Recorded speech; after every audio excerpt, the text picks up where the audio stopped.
सुरुवातीला बातमी अर्थातच सुप्रीम कोर्टातून शिवसेना पक्ष आणि चिन्ह प्रकरणी सुप्रीम कोर्टात सुनावणी सुरू आहे। आयोगात सर्व कायदेशीर बाबी सादर केलेल्या आहेत असा युक्तिवाद कपिल सिब्बल यांनी केला आहे। राजकीय पक्षातील बहुमताचा नक्की अर्थ काय? पक्षचिन्ह हे राजकीय पक्षाचं की विधिमंडळ पक्षाचा हा खरा प्रश्न असाही कोर्टाने नमूद केलेले आहे। राजकीय पक्षातील बहुमताचा नक्की अर्थ काय?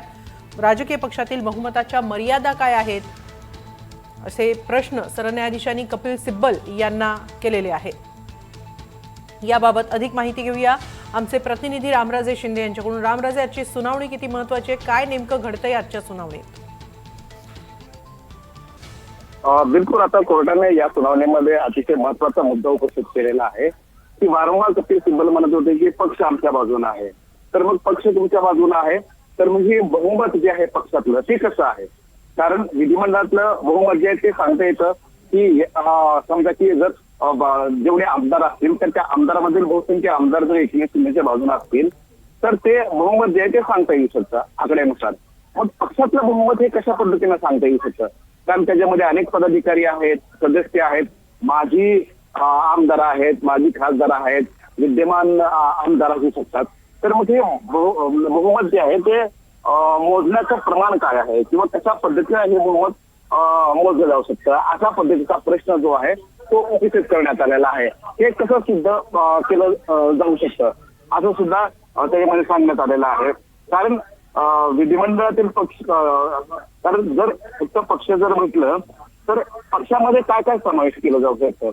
कारण विधिमंडळातील पक्ष, त्याचबरोबर राष्ट्रीय कार्यकारिणी, पक्षाचं नेतृत्व, प्राथमिक सदस्य, जिल्हा सदस्य, तालुक्याचे सदस्य आणि पक्षाच्या संघटनात्मक ज्या शाखा आहेत तर त्यांचा सुद्धा बहुमतामध्ये सहभाग होऊ शकतो का अशा पद्धतीची विचारणा जी आहे ते कोर्टाने केलेली आहे कपिल सिब्बल यांच्याकडून। त्यामुळे आता ही व्याख्या ठरवावी लागणार आहे की जर तुम्ही म्हणत असाल, कपिल सिब्बल म्हणत असतील किंवा उद्धव ठाकरे जर म्हणत असतील की पक्ष आपल्या बाजूला, तर मग तुमच्या बाजूने कसं आहे आणि त्यातलं बहुमत जे आहे हे तुमच्या बाजूने कसं आहे हे तुम्ही सिद्ध करावं असं कोर्टाने आता मुद्दा उपस्थित केलेला आहे। रामराजे, असे संपर्कात राहा। आतापर्यंतच्या सुनावणीमध्ये नेमकं काय काय घडलेलं आहे हे एकदा सविस्तर पाहूया। सुनील प्रभू यांची विधिमंडळ व्हीप म्हणून नियुक्ती करण्यात आली। एकनाथ शिंदे यांची गटनेता म्हणून नियुक्ती केली होती। या दोन्ही नियुक्त्या उद्धव ठाकरे यांनी केल्या होत्या असं कोर्टासमोर सांगण्यात आलं। विधान परिषद मतदान सुरू होतं त्यावेळी हे क्रॉस मतदान करण्यात आलं। हे आमदार सुरतला गेले आणि तिथं एका हॉटेलमध्ये थांबले होते। सुनील प्रभू यांची विधिमंडळ व्हीप म्हणून नियुक्ती करण्यात आली। हा अचानक घडलेला प्रसंग नव्हता, तर आधीच तयारी करण्यात आली होती।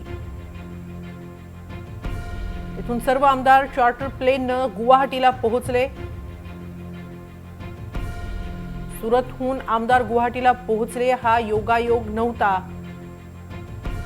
सरकारच्या काळात लोकांनी कधीच तक्रार केली नाही।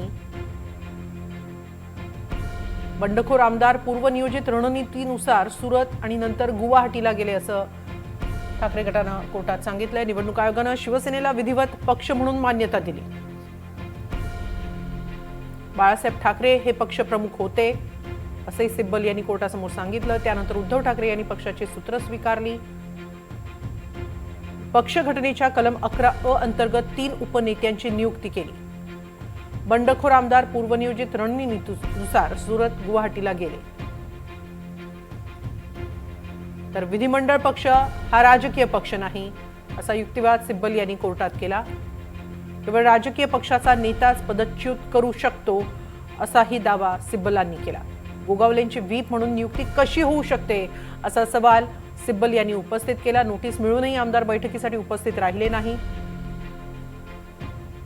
26 जून रोजी ठाकरेंनी पुन्हा आमदारांची बैठक बोलावली होती। गोगावलेंना प्रतोद केलं हा निर्णय राज्याबाहेर झाला याकडे कपिल सिब्बल यांनी लक्ष वेधलं। विधिमंडळ पक्षातील एखादा गटनेता पक्षाचा प्रतोद बदलू शकत नाही। सामूहिक पद्धतीनं पक्ष सदस्यत्व सोडण्याचा हा प्रकार होता। राज्यपालांनी बहुमत चाचणी घेतली होती। सिब्बल यांचा युक्तिवाद सध्या सुरू आहे आणि तिन्ही न्यायाधीशांची चर्चा सुरू आहे।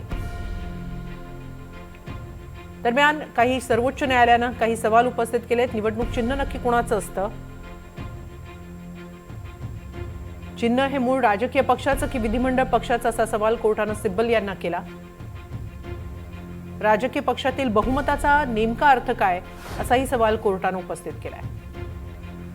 याबाबत अधिक माहिती घेऊया. आमचे प्रतिनिधी रामराजे शिंदे आपल्याबरोबर आहेत. रामराजे, कोर्टानं काही महत्त्वाचे सवाल सुद्धा उपस्थित केले आहेत, विशेषतः पक्षचिन्ह राजकीय पक्षाचं की विधिमंडळ पक्षाचं, यावर सिब्बल यांच्याकडून काय युक्तिवाद करण्यात आलाय?